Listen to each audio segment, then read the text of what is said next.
আসসালামু আলাইকুম। অবিরাম বাংলার সংবাদে আপনাদের সবাইকে স্বাগত জানাচ্ছি। আমি ফিরোজ তোহা। শুরুতেই বিআরবি কেবলস সংবাদ শিরোনাম। ধানমন্ডি ৩২ নম্বরের বাড়ি ধ্বংসস্তূপে পরিণত।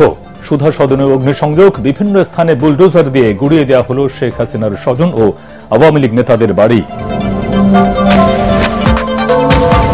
ফেব্রুয়ারি মার্চ জুড়ে ছাত্র জনতার দখলে থাকবে রাজপথ। ক্ষমতাচ্যুত স্বৈরাচার বিদেশে বসে রাজনৈতিক কর্মকাণ্ড চালালে ভারতকে এর দায় নিতে হবে, হুঁশিয়ারি উপদেষ্টা নাহিদের। কিছু মানুষ সংস্কারের নামে নির্বাচনকে দীর্ঘায়িত করতে চায়, অভিযোগ তারেক রহমানের। গণহত্যার বিচার নিশ্চিতে সবাইকে ঐক্যবদ্ধ হওয়ার আহ্বান।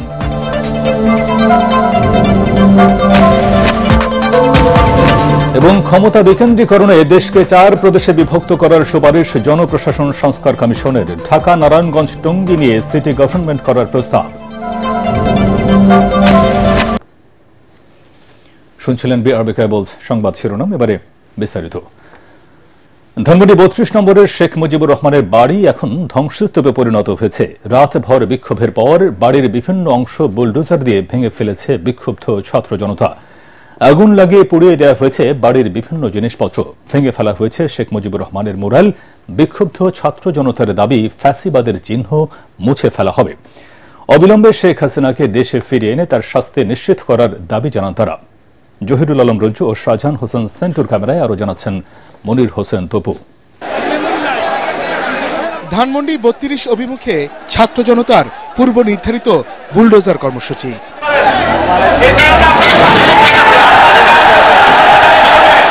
গুড়িয়ে দেওয়া হয় শেখ মুজিবুর রহমানের বাড়ির বেশ কিছু অংশ। ভেঙে ফেলা হয় নিরাপত্তা বেষ্টনী সহ বিভিন্ন স্থাপনা।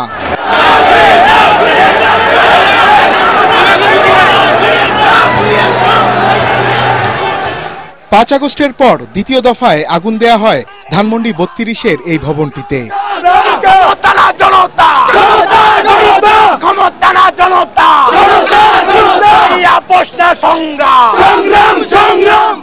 এ যেন ছাত্র জনতার ক্ষোভের বহিঃপ্রকাশ।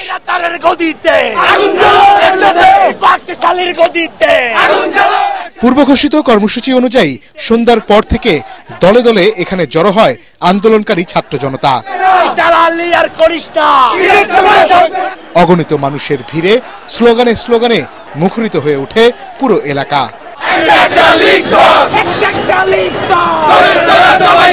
বুধবার রাত ৮টার পর ভাঙচুর চালানো হয় বাড়িতে।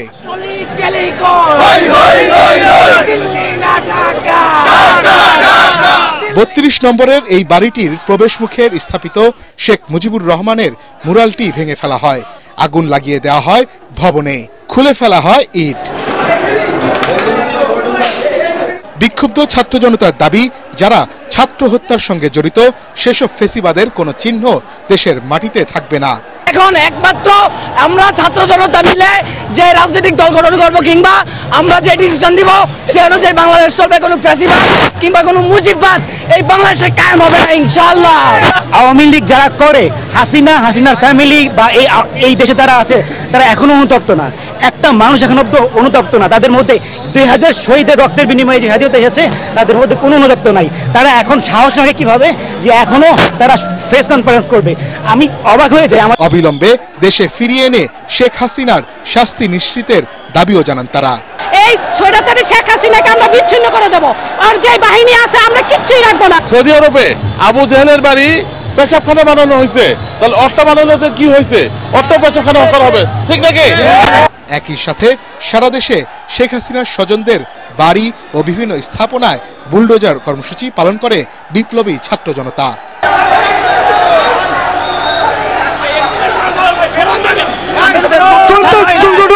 ছাত্রলীগকে নিষিদ্ধ করতে হবে, সমগ্র আওয়ামী লীগকে বাংলাদেশ থেকে ভারতের তত্ত্বকে নিষিদ্ধ করতে হবে দেশ থেকে।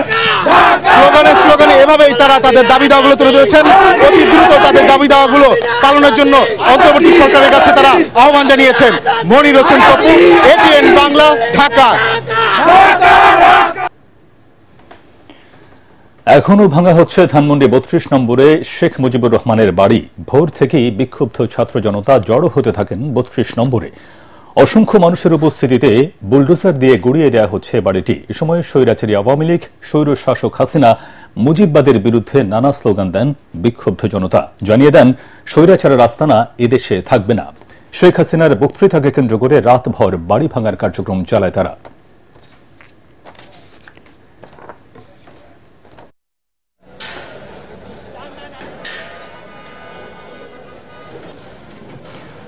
দর্শক, এই মুহূর্তে সেখানে আছেন সহকর্মী আদ্দিন সজীব। সরাসরি চলে যাচ্ছি তার কাছে। আদ্দিন, আমরা দেখছিলাম 32 নম্বরের বাড়িটি গুড়িয়ে দেওয়া হয়েছে, আর এখনো কি সেই কার্যক্রম চলছে? কি বলছেন বিক্ষুব্ধ জনতা?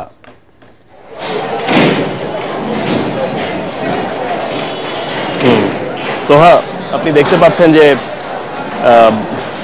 যে এই বাড়িটার কার্যক্রম চলছে। যখন আসলে ছবি কথা বলে তখন হয়তো ব্যাখ্যার প্রয়োজন কম হয়, এবং আপনি জানেন যে রাতভর এই কার্যক্রম চলেছে এবং ভোর থেকেই আমরা এসে দেখেছি যে সব গুড়িয়ে দেওয়া হচ্ছে। এই যে বাড়িটি, এই বাড়ির সামনের যে অংশটা ছিল এটা পুরোটাই গুড়িয়ে দেওয়া হয়েছে। এখন বাড়ির পেছনের অংশগুলো ওই বুলডোজারের মাধ্যমে এই আঁচড় দেওয়া হচ্ছে, অর্থাৎ এটাকে খুলে দেওয়া হচ্ছে বা ভেঙে ফেলা হচ্ছে।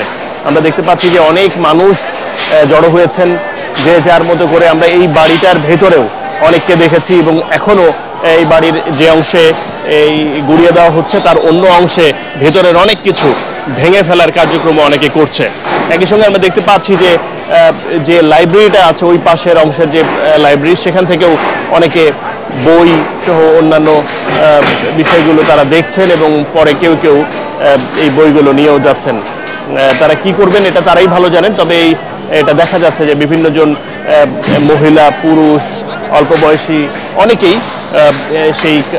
সেই কাজটা করছেন, এবং আমরা দেখতে পাচ্ছি যে এখনো আগুনের ধোঁয়া কিন্তু আছে। এই 32 নম্বরের যে বাড়িটি, সেই বাড়িরকে কেন্দ্র করে আমরা দেখছি চতুর্পাশে আগুনের ধোঁয়া আছে। এখনো আমরা সকালবেলাও আগুন দেখেছি, যে আগুন জ্বলছে, এবং আমরা এটা দেখেছি। এখনো পর্যন্ত বিভিন্ন রকমের কার্যক্রম চলছে। সংবাদকর্মীরা তাদের সংবাদ কভার করছেন। এভাবে করে নানাভাবে মানুষ আসলে এখানে তাদের বিক্ষুব্ধ যারা মানুষ, বিক্ষোভকারী যারা এই শেখ হাসিনার বক্তব্য কিংবা বক্তৃতাকে কেন্দ্র করে যে নতুন করে তারা বিক্ষুব্ধ হয়ে ওঠে ফ্যাসিবাদের বিরুদ্ধে, সেই জায়গা থেকে তারা মূলত এই বিক্ষোভ কর্মসূচি বা তাদের এই কার্যক্রমটা চালায় ঠিক অভ্যুত্থানের 6 মাস পরে এসে। আপনি জানেন যে অভ্যুত্থান পরবর্তী সময়, অর্থাৎ 5 আগস্টে, ওই সময়টাতে এই 32 নম্বরের এই বাসাটিতে তাদের বিক্ষুব্ধ ছাত্র জনতার ক্ষোভের বহিঃপ্রকাশ হয়েছিল, এবং সেই একই বিষয় আবার পুনরাবৃত্তি হলো ঠিক 6 মাস পরে, এবং সেটা আরো বড় পরিসরে। আমরা তখন এইভাবে দেখিনি, যেভাবে করে এখন এই বাসাটাকে একরকম গুড়িয়ে দেওয়া হচ্ছে, তখন সেই প্রক্রিয়াটা দেখা যায়নি। তবে এটা এখন হচ্ছে। তো এটার জন্য এই ছাত্র জনতাদের সঙ্গে আমরা যখন কথা বলেছি, তারা একটা বিষয় বলছেন যে তাদের বিশ্লেষণ এরকম যে ওই সময়টাতে গণভবন এবং অন্যান্য জায়গায় তাদের যে অবস্থান ছিল, তাদের লাখো লাখো মানুষের যে ক্ষোভের বহিঃপ্রকাশ ছিল, সেটা কিছুটা হলেও এখানে এসে পড়েছে। এবং এখন যেটা হলো, শেখ হাসিনা সহ আওয়ামী লীগের যে অবস্থান, সেই অবস্থানটাতে তারা গণ অভ্যুত্থান পূর্ববর্তী সময়ে তারা যেভাবে ছিল, ঠিক পরেও একই রকমের দাম্ভিকতা, একই রকমের তাদের অবস্থান অটল থাকার কারণেই মূলত এরকম একটা ক্ষোভের বহিঃপ্রকাশ। আপনাকে ধন্যবাদ। এদিকে খুলনায় শেখ হাসিনার চাচার বাড়ি বুলডোজার দিয়ে গুড়িয়ে দেওয়া হয়েছে। নগরের ময়লাপোতা এলাকার ওই বাড়িটি খুলনায় শেখ বাড়ি নামে পরিচিত। গত রাত 9টার দিকে বৈষম্য বিরোধী ছাত্র আন্দোলনের নেতাকর্মীরা এই বাড়িটি ভাঙচুর করে। পরে তারা সিটি কর্পোরেশনের 2টি বুলডোজার নিয়ে বাড়িটি গুড়িয়ে দেয়। এ সময় বিক্ষুব্ধ ছাত্র জনতা শেখ হাসিনা, আওয়ামী লীগ, যুবলীগ, ছাত্রলীগের বিরুদ্ধে বিভিন্ন স্লোগান দেয়।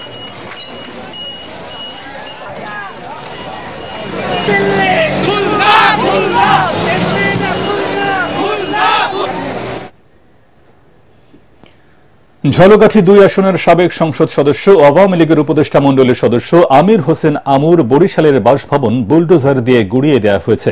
রাত 2টার দিকে ভবনটি ভাঙা শুরু করে ছাত্র জনতা। তার আগে 1:30টার দিকে বুলডোজার ও মিছিল নিয়ে ভবনের সামনে অবস্থান নেন তারা।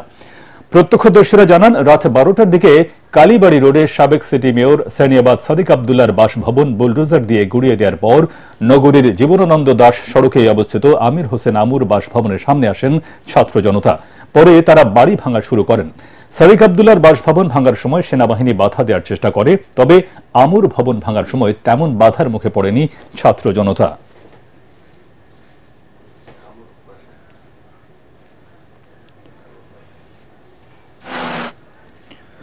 কুষ্টিয়া 3 আসনের সাবেক সংসদ সদস্য এবং আওয়ামী লীগের যুগ্ম সাধারণ সম্পাদক মাহবুবুল আলম হানিফের বাড়ি বুলডোজার দিয়ে গুড়িয়ে দিয়েছে বিক্ষুব্ধ ছাত্র জনতা। রাত 10টার দিকে বিক্ষুব্ধরা নগরীর পিটিআই রোডের বাড়িটিতে ভাঙচুর চালায়। এক পর্যায়ে আগুন ধরিয়ে দেওয়া হয় ওই বাড়িটিতে। পরে একটি বুলডোজার দিয়ে বাড়িটি ভেঙে ফেলে আন্দোলনকারীরা। তবে এ সময় আইনশৃঙ্খলা রক্ষাকারী বাহিনীর সদস্যদের উপস্থিতি দেখা যায়নি বাড়ির সামনে।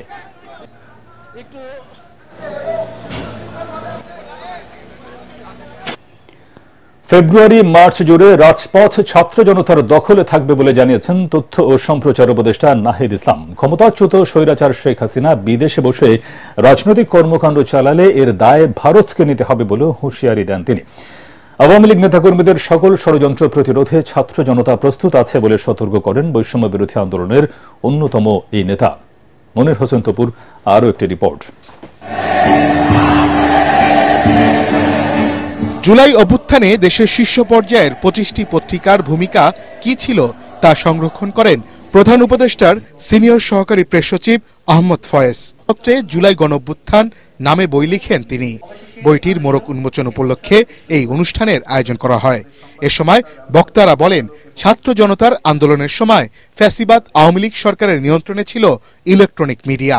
আমি নিশ্চিত ছিলাম যদি ইতিহাস অন্যভাবে রচিত হয় তবে আমাদের অনেক সংবাদপত্র তাদের এই মুখ আড়াল করার চেষ্টা করবেন, লুকিয়ে ফেলবেন বাস্তবতা। অনুষ্ঠানে তথ্য ও সম্প্রচার উপদেষ্টা নাহিদ ইসলাম বলেন, বিদেশে পালিয়ে আশ্রয় নেয়া শেখ হাসিনা সেখানে বসে রাজনৈতিক বক্তব্য বা কার্যক্রম চালালে ভারতকে জবাবদিহিতা করতে হবে। ইন্ডিয়ান গভর্নমেন্টও এর আগেও বলেছি, আবারও বলবো বা বলতেছি যে তারা শেখ হাসিনাকে আশ্রয় দিচ্ছে, এটা তাদের একটা ব্যাখ্যা আছে। আমরা আমাদের জায়গা থেকে, কূটনৈতিক জায়গা থেকে, আইনি জায়গা থেকে শেখ হাসিনাকে ফেরত চাবো, কিন্তু শেখ হাসিনা সেখানে থেকে যদি রাজনৈতিক কর্মকাণ্ড করে এর দায় ভারত সরকারকে নিতে হবে। সে যদি ভারতের থেকে তার বক্তব্য প্রচার করে, রাজনৈতিক মিটিং করে, তো এটার দায় অবশ্যই ভারতকে নিতে হবে এবং ভারত সরকারের কাছে আমরা এটার জবাব দিতে চাই। ছোটখাটো বিষয়ে বিভেদ না করে তথ্যযুদ্ধে জুলাই আগস্টের গুরুত্ব তুলে ধরতে সবার প্রতি আহ্বানও জানান তিনি। মনির হোসেন তপু, এটিএন বাংলা, ঢাকা। ষড়যন্ত্রের অংশ হিসেবে কিছু মানুষ সংস্কারের কথা বলে নির্বাচনকে দীর্ঘায়িত করতে চায় বলে অভিযোগ করেছেন বিএনপির ভারপ্রাপ্ত চেয়ারম্যান তারেক রহমান। ফেনীতে আয়োজিত জনসভায় ভার্চুয়াল বক্তব্যে তিনি একথা বলেন। গণহত্যার দায়ে পালিয়ে যাওয়া স্বৈরাচার শেখ হাসিনার বিচার নিশ্চিতে দল মত নির্বিশেষে সবাইকে ঐক্যবদ্ধ হওয়ার আহ্বান জানান তারেক রহমান। ফেনী প্রতিনিধি দিদারুল আলমকে সাথে নিয়ে রিপোর্ট করছেন মইনুল হাসান।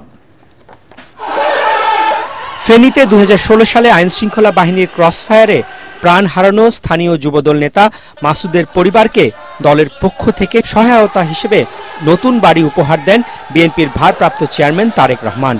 সোনাগাজীর সাবের পাইলট হাই স্কুল মাঠে আয়োজিত সমাবেশে জুলাই অভ্যুত্থানে শহীদ পরিবারকেও আর্থিক সহায়তা তুলে দেয়া হয়। কেন্দ্রীয় ও স্থানীয় নেতাদের পর বক্তব্য রাখতে গিয়ে তারেক রহমান বলেন, পতিত স্বৈরাচার শেখ হাসিনার বিচারের প্রশ্নে কোনো ছাড় দেয়া হবে না। তাদের যে নেত্রী 5ই আগস্ট পালিয়ে গিয়েছে, তার যদি বিচার না হয় তাহলে যারা এত বছর ধরে গুম করেছে, যারা এত বছর ধরে খুন করেছে, যারা হাজারো লক্ষ মানুষকে জখম করেছে, তারা ভবিষ্যতে উৎসাহিত হবে। আজকে আমাদের সকলকে ঐক্যবদ্ধ হয়ে দল মত নির্বিশেষে একটি জায়গায় ঐক্যবদ্ধ থাকতে হবে। ভারতে যেই স্বৈরাচার পালিয়ে গিয়েছে তাকে এই বিচারের আওতায় আনতে হবে। ষড়যন্ত্রকারীরা সংস্কার ও নির্বাচন ইস্যুকে পরিকল্পিতভাবে মুখোমুখি দাঁড় করানোর চেষ্টা করছে বলে অভিযোগ করেন বিএনপির ভারপ্রাপ্ত চেয়ারম্যান। আমরা খেয়াল করছি কিছু কিছু মানুষ সংস্কার সংস্কার সংস্কার কথা বলে সব রকমের প্রক্রিয়াকে দীর্ঘায়িত করছে। এটি কি কোনো ষড়যন্ত্র কিনা? যদি সংস্কার সংস্কার করে এই বিষয়টিকে যদি দীর্ঘায়িত করা হয় তাহলে দেশের সমস্যা বাড়বে। তারেক রহমান দলে নতুন করে কেউ যাতে অনুপ্রবেশ করতে না পারে সে বিষয়ে নেতাকর্মীদের সতর্ক করে দেন। নতুন করে কিছু কিছু মানুষ আমাদের ভেতরে ঢুকে বিভ্রান্তি তৈরি করছে। তারা সমাজে এমন কিছু কাজ করার চেষ্টা করছে যেখান থেকে সাধারণ মানুষ বিভ্রান্ত হতে হবে।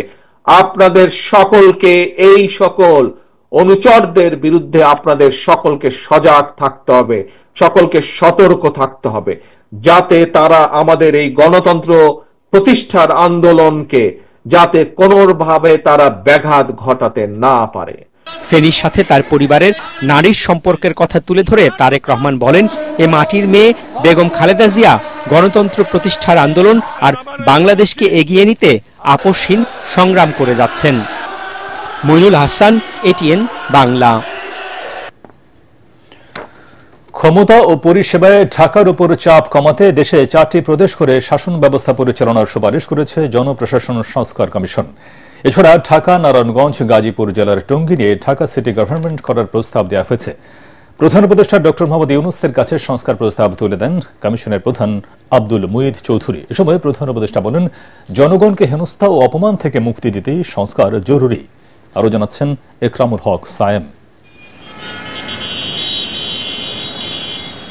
শিক্ষা, চিকিৎসা, চাকরি কিংবা উন্নত নাগরিক সুবিধার প্রত্যাশায় প্রতিনিয়তই বাড়ছে ঢাকামুখী মানুষের স্রোত। প্রশাসনিক বা বিচারিক নানা কাজের জন্যও প্রত্যন্ত অঞ্চলের মানুষকে ছুটে আসতে হয় রাজধানীতে। ফলে শব্দ দূষণ, বায়ু দূষণ ও যানজট সহ নানা সমস্যায় বাস অযোগ্য হয়ে উঠছে মেগা সিটি ঢাকা। সমস্যা সমাধানে দীর্ঘদিন থেকেই প্রশাসনিক বিকেন্দ্রীকরণের পরামর্শ নানা মহলের। এবার জনপ্রশাসন সংস্কার কমিশনের প্রস্তাবে গোটা দেশকে 4টি প্রদেশে বিভক্ত করে শাসন ব্যবস্থা চালুর সুপারিশ করা হয়েছে। পুরনো 4 বিভাগ ঢাকা, চট্টগ্রাম, খুলনা ও রাজশাহীকে প্রদেশ করে রাজধানীর উপর চাপ কমানোর প্রস্তাব দেওয়া হয়।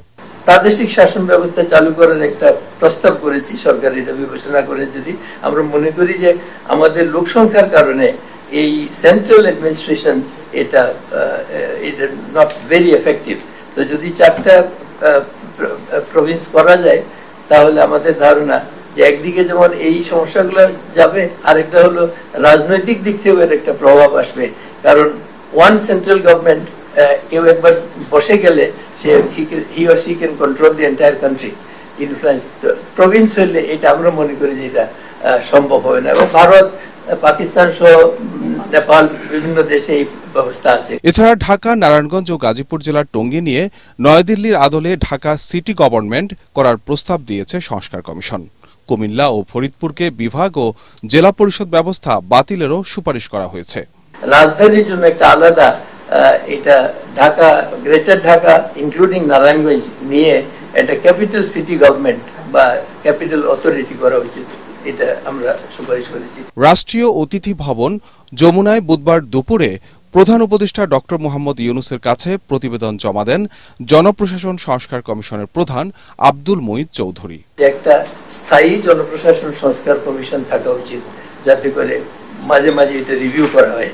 সংস্কার প্রস্তাবে জেলা প্রশাসকের পদকে জেলা ম্যাজিস্ট্রেট ও জেলা কমিশনার এবং উপজেলা নির্বাহী কর্মকর্তার পদের নাম পরিবর্তন করে উপজেলা কমিশনার করার সুপারিশ করা হয়। অনেকের মধ্যে কোশ্চেন আছে, যেহেতু তারা সরকারি চাকরি করেন, ওনাদেরকে ঠিক প্রশাসক হিসেবে অনেকে দেখতে পছন্দ করেন না। এই জন্য জেলা প্রশাসকদের পদবিটাকে সংশোধন করে জেলা ম্যাজিস্ট্রেট এবং জেলা কমিশনার নামকরণ করার সুপারিশ করা হয়েছে। এছাড়া ভূমি রেজিস্ট্রেশন আইন মন্ত্রণালয় থেকে সরিয়ে ভূমি মন্ত্রণালয় এবং সরকারি কর্মকর্তাদের বাধ্যতামূলক অবসর 25 বছর থেকে কমিয়ে 15 বছর করার প্রস্তাব দিয়েছে কমিশন। Ikramul Haque Sayem, ATN Bangla, Dhaka. National prayer breakfast আয়োজক ফাউন্ডেশনের অন্যতম প্রধান এবং সাউথ ক্যারোলিনার গভর্নর ডেভিড বিসলের সঙ্গে সাক্ষাৎ করেছেন বিএনপি মহাসচিব মির্জা ফখরুল ইসলাম আলমগীর, স্থায়ী কমিটির সদস্য আমির খসরু মাহমুদ চৌধুরী এবং বিএনপির ভারপ্রাপ্ত চেয়ারম্যান তারেক রহমানের প্রতিনিধি ব্যারিস্টার জায়মা রহমান।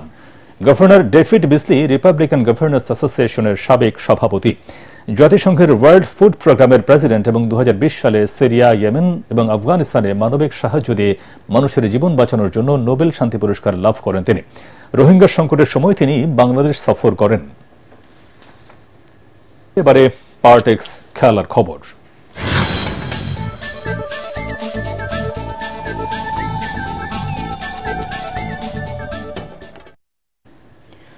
রুদ্ধশ্বাস ম্যাচে খুলনা টাইগার্সকে 2 উইকেটে হারিয়ে বিপিএল ক্রিকেটের ফাইনালে উঠল চিটাগং কিংস। আগামীকাল শিরোপা লড়াই তাদের প্রতিপক্ষ বর্তমান চ্যাম্পিয়ন ফরচুন বরিশাল। 164 রানের টার্গেট তারা ছুঁয়ে ফেলে শেষ বলের বাউন্ডারিতে। এর আগে মিরপুর শেরেবাংলা স্টেডিয়ামে টস হেরে ব্যাট করে 6 উইকেটে 163 রান সংগ্রহ করে খুলনা টাইগার্স। দলের পক্ষে সর্বোচ্চ 63 রান করেন ওয়েস্ট ইন্ডিজের সিমরান হেটমায়ার। পরাগ আরমানের রিপোর্ট। শেষ ওভারে জয়ের জন্য চিটাগাংয়ের প্রয়োজন ছিল 15 রান। মুশফিক হাসানের প্রথম বলেই বাউন্ডারি মেরে জয়টা হাতের নাগালে এনে রাখেন আরাফাত সানি। রিটায়ার্ড হার্ড এলিস ইসলামের জায়গায় খেলতে নেমে চতুর্থ বলে বাউন্ডারি মেরে ব্যবধানটা 4 রানে নামিয়ে আনেন শরীফুল। পরের বলেই শরীফুল বিদায় নিলেও চট্টগ্রামের জয় ঠেকাতে পারেনি খুলনা টাইগার্স।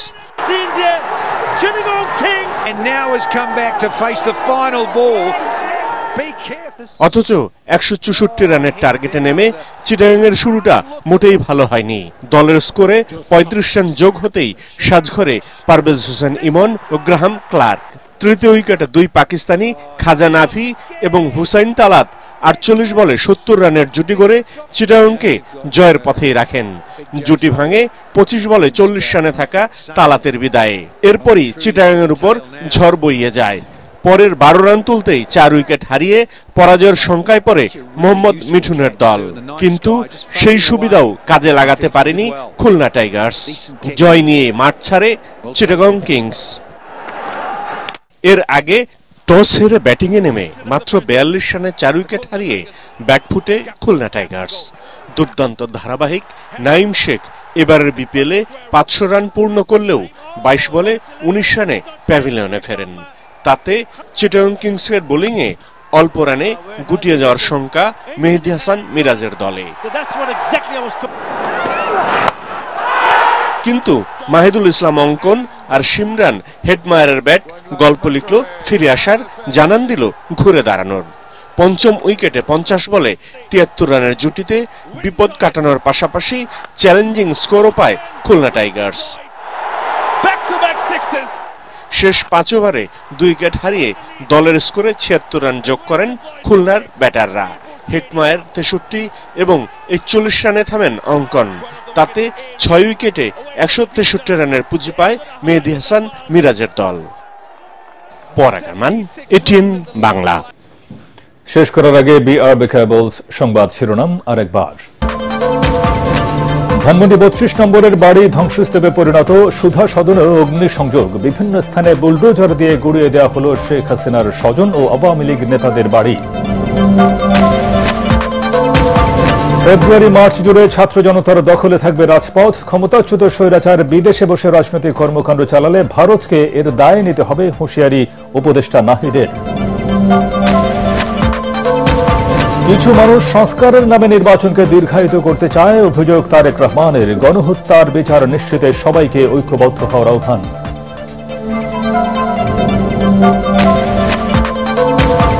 এবং ক্ষমতা বিকেন্দ্রীকরণে দেশকে 4 প্রদেশে বিভক্ত করার সুপারিশ জনপ্রশাসন সংস্কার কমিশনের। ঢাকা, নারায়ণগঞ্জ, টঙ্গী নিয়ে সিটি গভর্নমেন্ট করার প্রস্তাব। পরবর্তী সংবাদ দেখার আমন্ত্রণ জানিয়ে এখনকার মতো শেষ করছি। এটিএন বাংলার সংবাদ ইউটিউবে দেখে ব্রাউজ করুন, youtube/ATN Bangla News। ধন্যবাদ সবাই।